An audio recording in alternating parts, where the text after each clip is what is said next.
Maintenant, Maxime, je crois qu'on va pouvoir donner quelques astuces, quelques petites techniques qui pourront aider nos mécaniciens à s'améliorer encore un petit peu.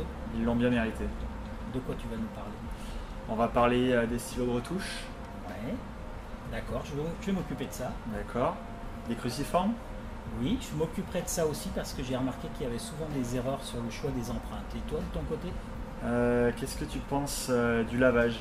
Oui, il y a quelques points à noter, Ouais, lavage. Et ils ont tendance à tomber souvent, hein.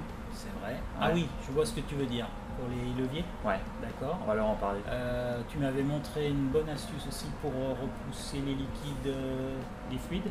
Ouais, Ouais. au niveau des étriers. Et puis, Oh, déjà une fois qu'ils auront commençons ça. par ça. Oui.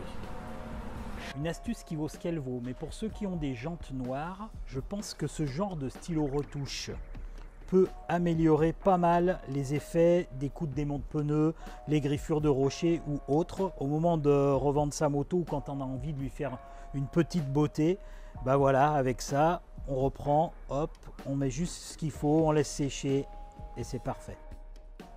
Dans le domaine du choix des outils et chez le mécanicien amateur et des fois même chez le pro, il y a une erreur qui est assez fréquente, c'est quelque chose qui tient aux empreintes de tournevis cruciforme. Là, vous pouvez voir qu'on a la même dimension d'empreinte de tournevis cruciforme, mais que les deux sont différentes. Celle-ci a une petite croix supplémentaire et c'est ce qu'on appelle les vis de type PZ. On les retrouve notamment beaucoup dans les vis à bois, mais parfois on les retrouve dans des montages mécaniques qui peuvent vous concerner. Et celle-ci est plus courante et c'est ce qu'on appelle la PH. Et toutes les deux ne se manœuvrent pas avec le même tournevis, mais avec deux empreintes qui sont différentes. Vous pouvez maintenant constater quelle est la bonne empreinte à utiliser avec la bonne vis. Pour le démontage et le remontage surtout des poignées neuves, ce qu'on va faire, après avoir entaillé au cutter pour sortir complètement la poignée, s'il y a des résidus de caoutchouc suivant les poignées qui ont collé, on peut racler avec un cutter. Après, on dégraisse avec un chiffon et un dégraissant le guidon. Pour remonter la poignée neuve, l'idéal, la colle cyano. On prend la colle cyano, on l'ouvre, on fait comme ceci, on vide la colle, bon, par un tube entier, hein, on en vide un petit peu. Et là, instantanément, on va la rentrer dans la bonne position jusqu'en butée. Quand on a fait ça, on prend du fil à freiner et une pince à freiner. Et là, on va pouvoir freiner notre poignée. Hop.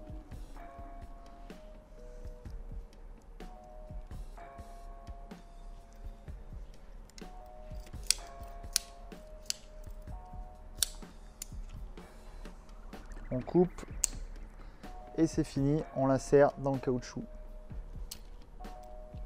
Pour éviter de casser ces leviers quand on tombe souvent, qu'on n'a pas trop le sens de l'équilibre, le mieux c'est de mettre du téflon sous les cocottes. Donc pour cela, déjà en premier lieu on repère la position avec un petit stylo, la position des cocottes. On dévisse les cocottes. Donc là il y a déjà du téflon. On va enlever la cocotte et bien sûr on va enrouler entre nos deux repères du téflon. C'est un petit investissement, ça coûte 1 €, même pas. Et c'est très pratique, ça peut éviter de casser pas mal de leviers. Donc si on a un problème de frein et qu'on pense avoir des bulles dans le système de frein, il y a une petite opération qui consiste à repousser l'étrier avec le genou, comme ceci. Bien penser à réamorcer le système avant d'aller rouler. Donc pour le nettoyage, on va boucher les orifices avant d'utiliser le Karcher. Donc pour le pot, on va boucher le pot. Le filtre à air, on va l'extraire.